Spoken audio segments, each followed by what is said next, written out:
If you are an entrepreneur, a content creator, a service provider, somebody who makes really good money, and you know that your money should be working harder for you than you're working for it, I'm going to break down the 5 reasons why I have invested in this particular real estate project in Africa. I'm also going to break down 5 reasons why Africa could make sense for you right now. And I'll also break down the 5 reasons and pitfalls that you might want to consider as you start thinking about international expansion, international real estate in Africa specifically. So let's dive into it.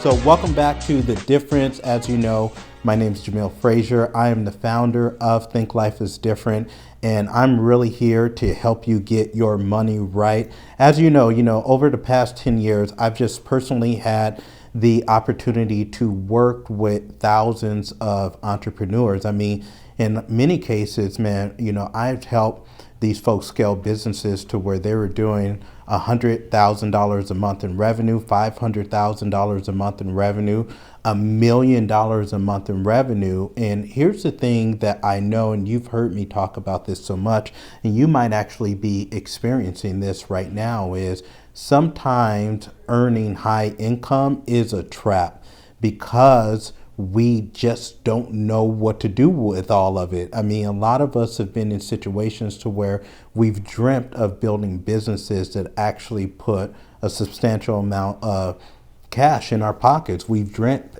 of being in positions to where we can live in the neighborhoods that we want to where we can have fine dining, to where we can go on trips. The big problem that a lot of us face is I know this money is coming in, but I don't really know what to do with it. I always talk about there's 4 parts of money. If you've ever kind of listened to any of our podcasts or just anything that I do. And these are the things that I did not know even 12 or 13 years ago. Most of us are not taught the playbook. I wasn't taught the playbook, and you probably weren't either, which is why you're listening to this, trying to get the game on, like, what, now that I have this money coming in, what should I do with it? So the first rule we all kind of learned, and that's like, we got to figure out a way to make money. Some of us start businesses. Some of us, are content creators on social media. Some of us are entrepreneurs. Some of us, are employees, but we figured out a way to make money. The next step is like, how do I actually manage this money now? How do I keep more of what I've actually earned?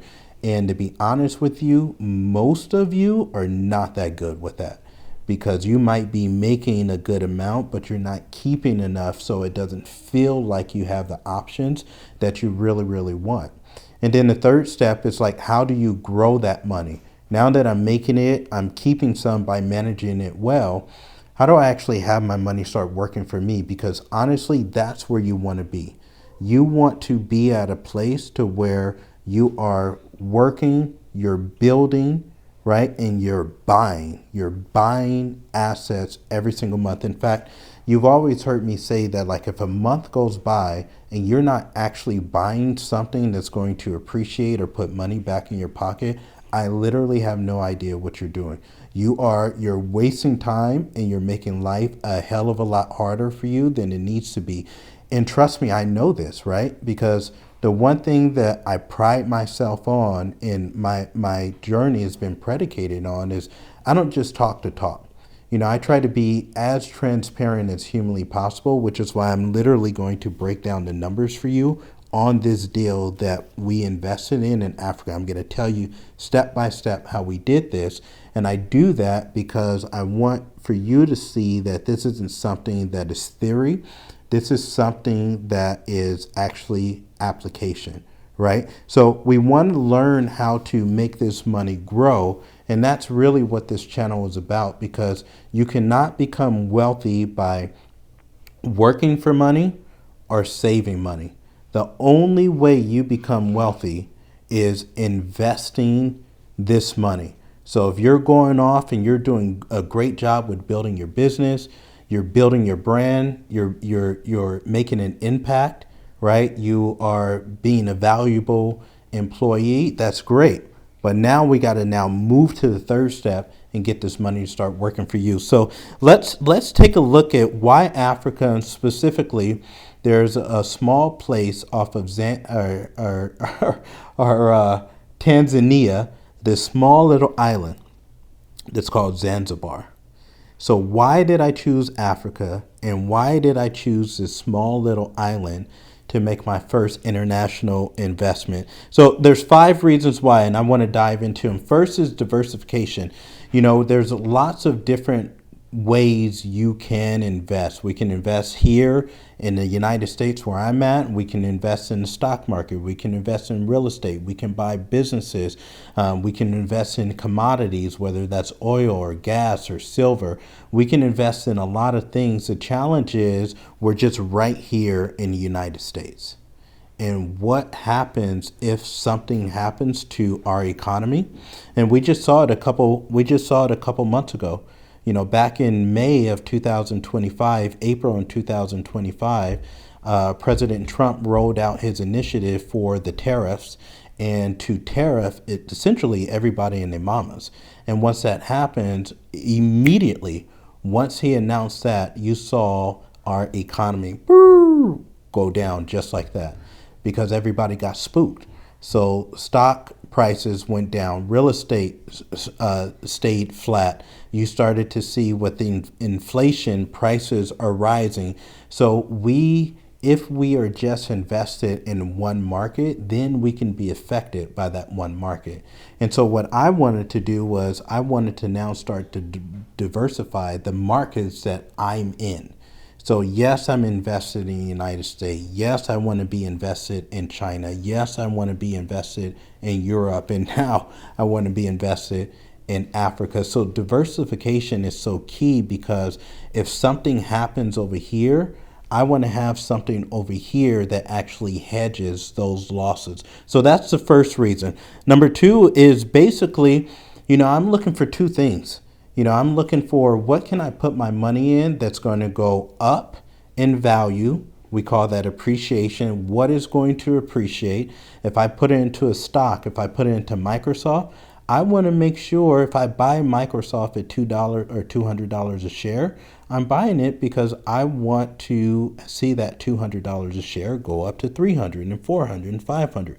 We want to see appreciation.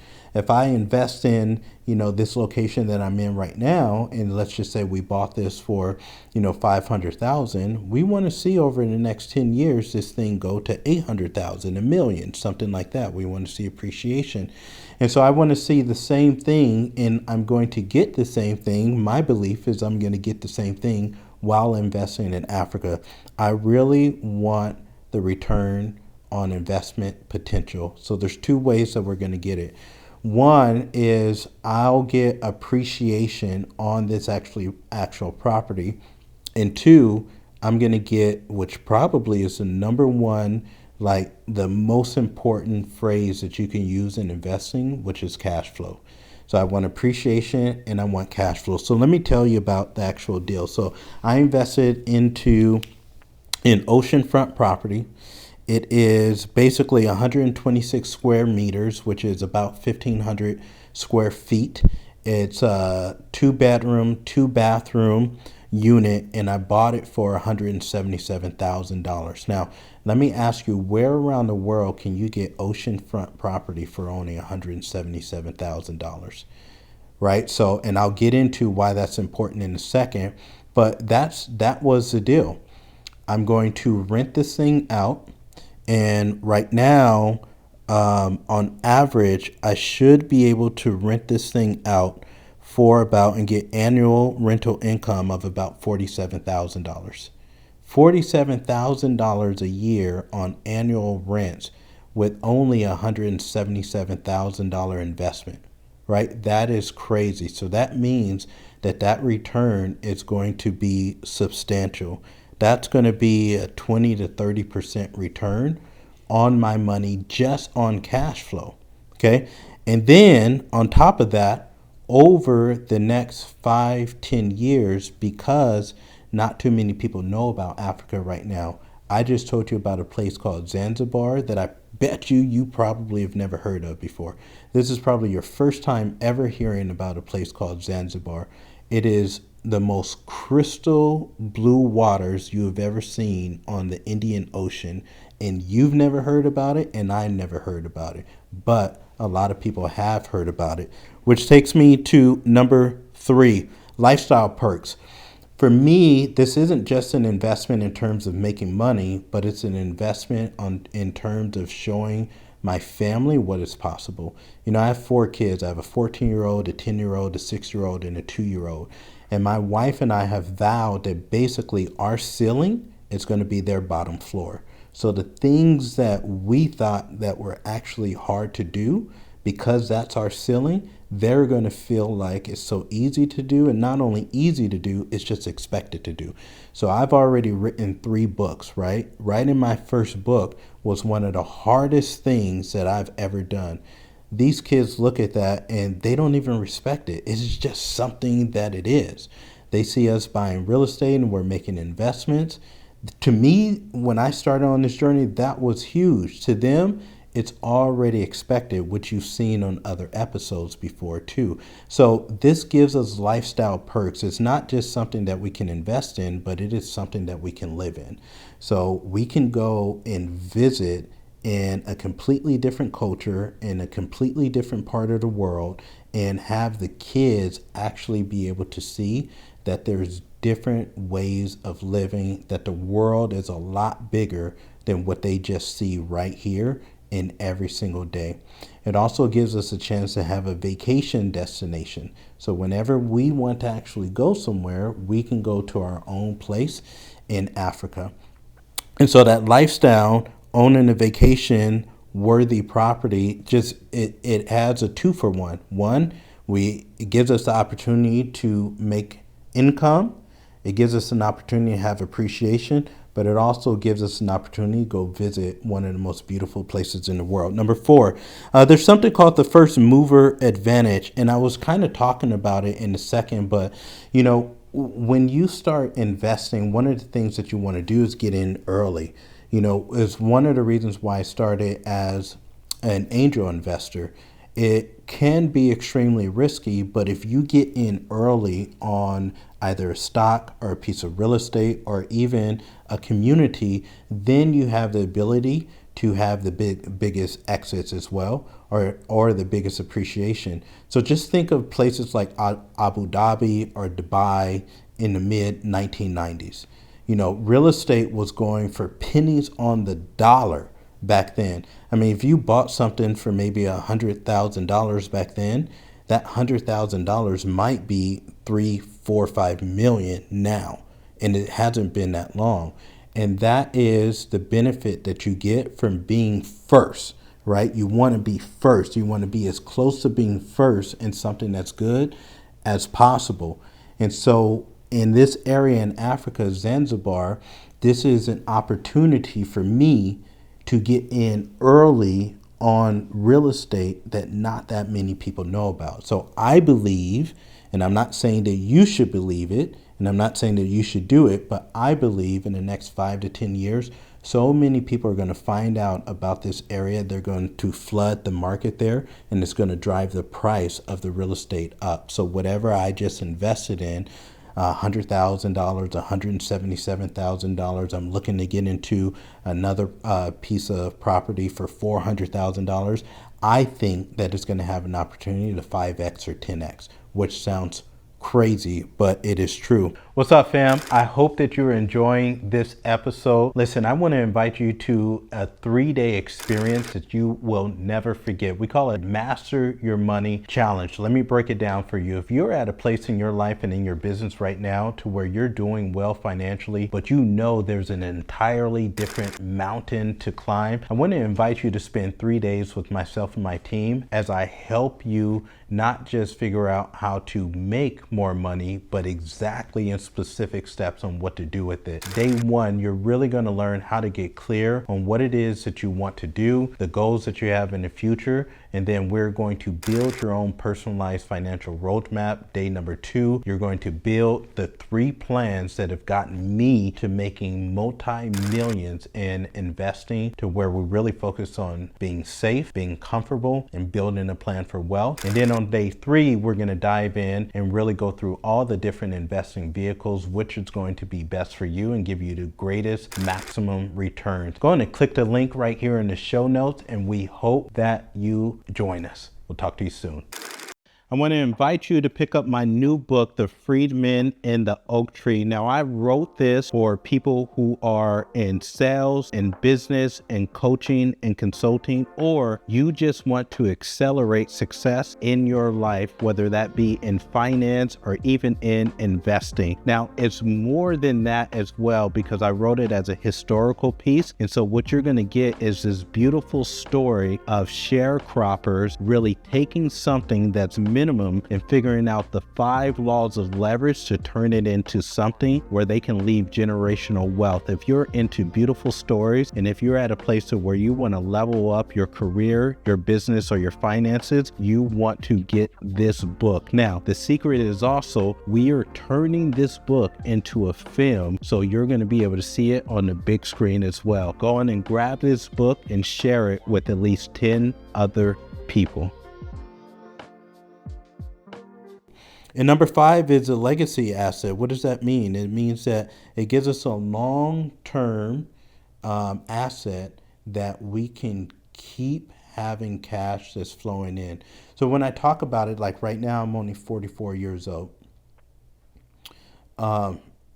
When I decide to hang it up, which I don't think it's going to happen, because I feel like I'm probably going to be involved with something.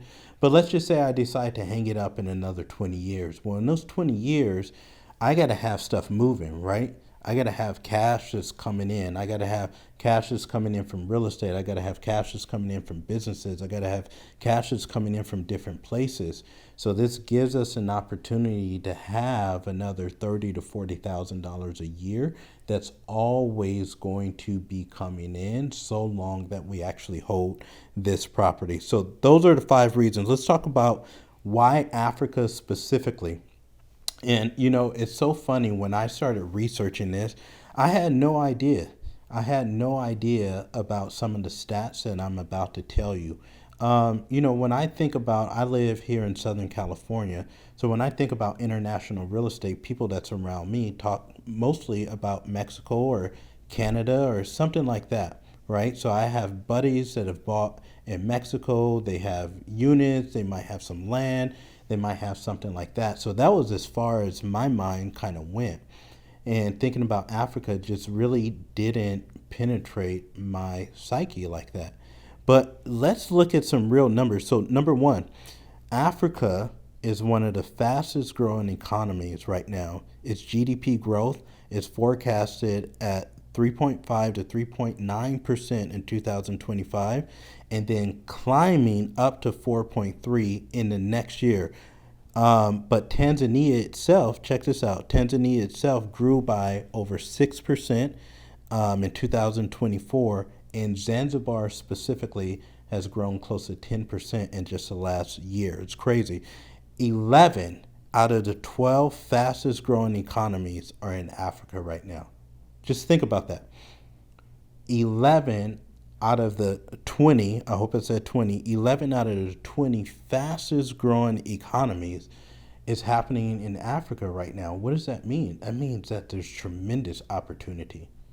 That means that there's tremendous opportunity. I mean, that's like finding a company here in the States that is, I remember I was partnered with a company during the COVID years, 2020, 21, 22, 23. And we were basically the second fastest growing company in the United States at the time. What does that mean? That means if you get involved with something like that, then you immediately get involved with something that's booming, right? So everyone that joined our company back then made a ton of money. And they weren't even gifted. They weren't bright. They didn't have a ton of skills, but because it just happened to be the right timing, they made a ton of money, even though they were not that gifted. So you want to look for economies like that. Number two, tourism growth.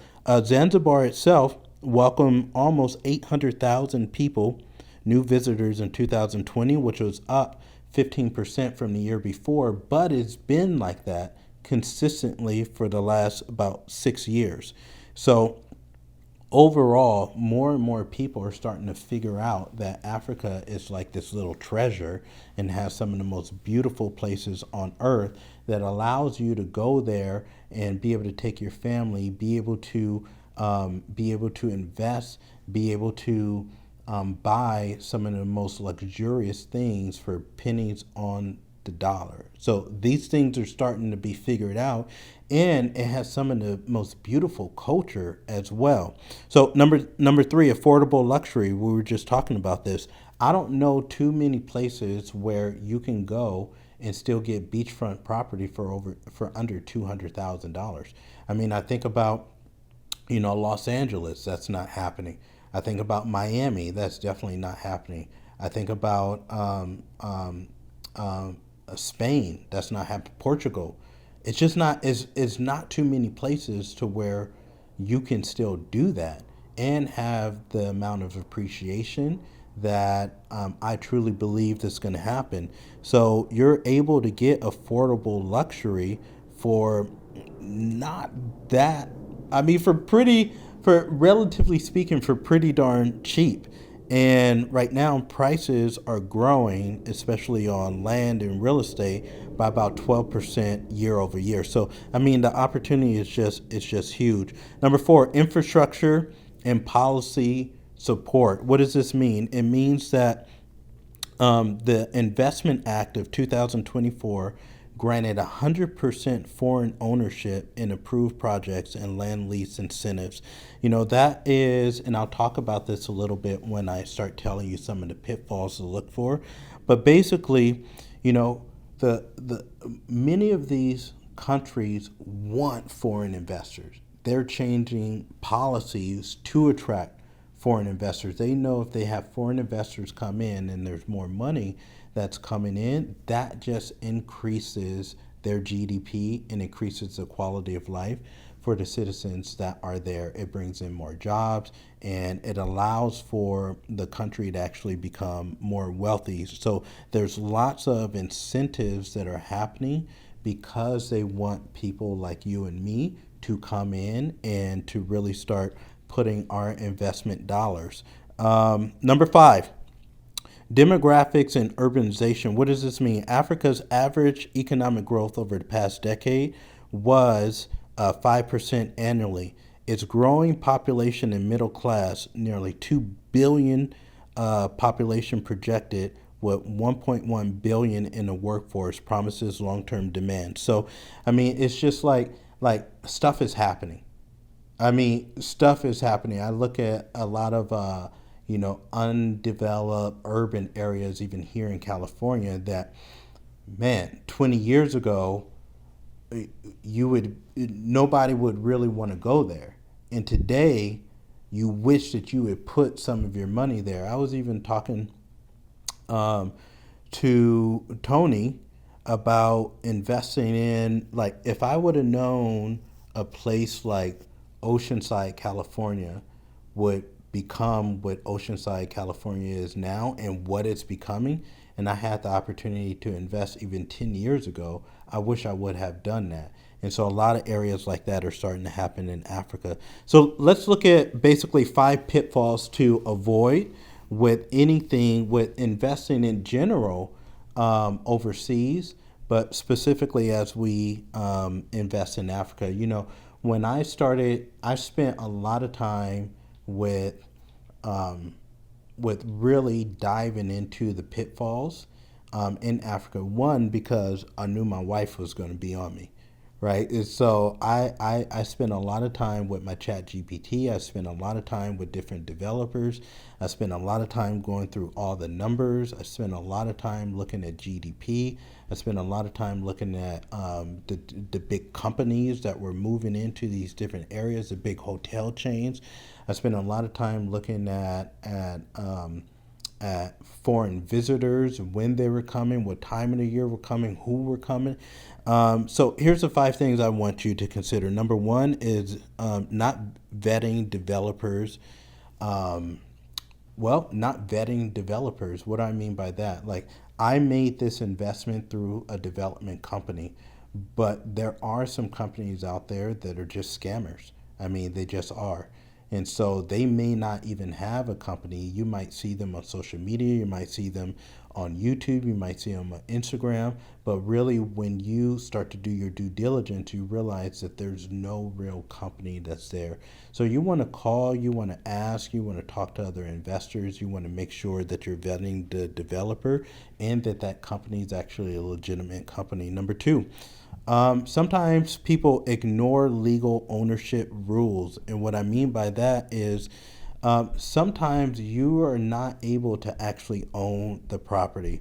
So even in Zanzibar, like Zanzibar's 2024 reform around ownership and land leases was something that really inspired me to invest there because you actually have ownership. And let me just kind of take a step back.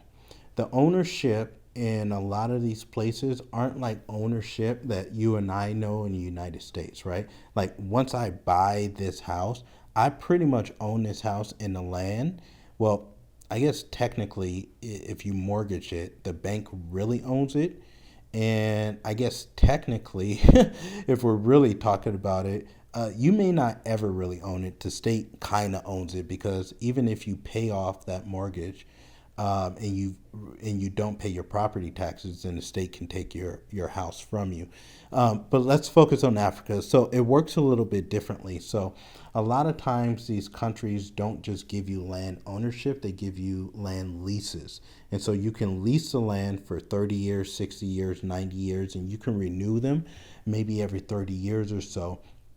And so you really want to make sure that you're okay with that type of structure, right? Because if you're wanting to, you might invest somewhere to where really they're only going to allow you to lease there for a minimum 30 years, and you might want to keep this in the family forever. So just look into that. Number three is no currency or legal plan. In a lot of places in Africa, growth really remains vulnerable to debt burdens, commodity cycles, and inflation. And so you want to just make sure that it's in an area to where you can consistently see growth in GDP and is actually a place that has plans for growth.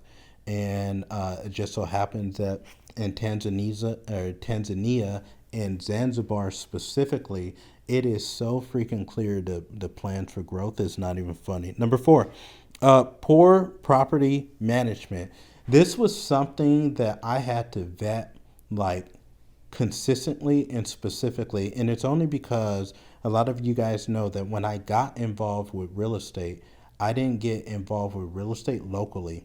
When I started investing in real estate, I was what they call an out of state investor. So a lot of our portfolio was in states that were not close to us. I mean, like in the middle of nowhere. So I had to get really good at vetting property managers, made a lot of mistakes, especially at the beginning. And so not only is it tough to vet property managers here in the States or even locally, you can imagine how important it's going to be when you're investing overseas. So really make sure that the property managers are viable, that they're legal, that it's actually a business, and that they do a good job. Typically, you're going to pay somewhere between 10, maybe 20% of the rents that they're collecting.